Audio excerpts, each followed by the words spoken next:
एक महिला अपने नवजात बच्चे को लेकर 3 दिन और 3 रात तक समुद्र में रही। उनका एकमात्र आश्रय एक कंटेनर था जो डूबने के कगार पर था। उसने अपने हाथों से बच्चे की नैपी डायपर समुद्र में फेंकी। इससे कुछ मछलियों का ध्यान उसकी ओर गया। उसने जल्दी से एक साधारण फ्लोटिंग डिवाइस बनाई, लेकिन मछलियां पकड़ना उतना आसान नहीं था जितना उसने सोचा था। जब वह पूरी तरह निराश हो गई, तभी उसे आकाश में एक यात्री विमान दिखा। वह इतनी उत्साहित हो गई कि तुरंत कंटेनर की ओर भागी और एक कांच का टुकड़ा निकाला, लेकिन लौटते समय उसके पैर में कट लग गया। वह दर्द से चिल्ला उठी, लेकिन विमान में बैठे लोग उसे देख नहीं पाए। जख्म में संक्रमण न हो इसलिए उसने अल्कोहल से उसे साफ किया। फिर उसने एक ईयर प्लग की मदद से घाव को सी दिया।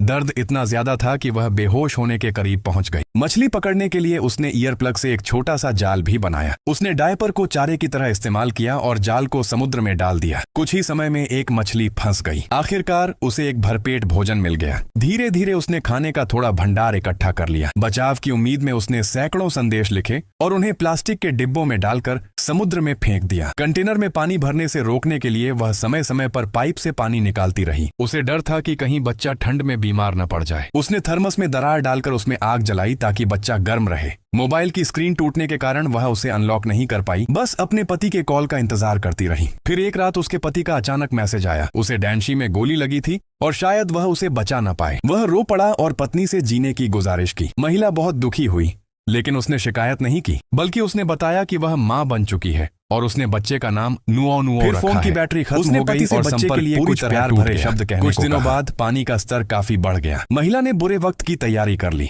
उसने लकड़ी की तख्ती और प्लास्टिक के डिब्बों से एक छोटा साफ लॉट तैयार किया ताकि कंटेनर डूबने पर वे थोड़ी देर तक तैर सकें। तभी एक दिन एक सीगल समुद्री पक्षी दिखा। उसे उम्मीद मिली कि जमीन पास होगी, लेकिन यह खुशी ज्यादा देर नहीं रही।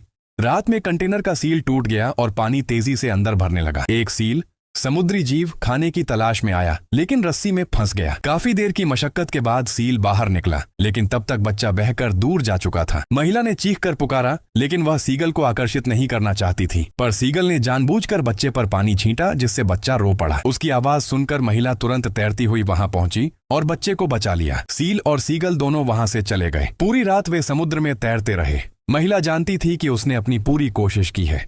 उसने बच्चे का हाथ पकड़कर धीरे धीरे कुछ अंतिम बातें कहीं। फिर उसने डिब्बे में से मछली निकालकर सीगल को दिखाई। इससे कई सीगल वहां आ गए। तभी संयोग से एक मछली पकड़ने वाली नाव वहां से गुजरी। नाव वालों ने सीगलों की हलचल देखी और वे तुरंत वहां पहुंचे। उन्होंने पहले बच्चे को नाव पर चढ़ाया, फिर रस्सी के सहारे महिला को भी खोज निकाला। उस समय वह अचेतावस्था में थी, लेकिन नाविकों ने हार नहीं मानी। ये सोचकर हैरानी होती है कि वह महिला पूरे 1 महीने तक समुद्र में बहती रही और अपने बच्चे के साथ जिंदा रही। इस कहानी में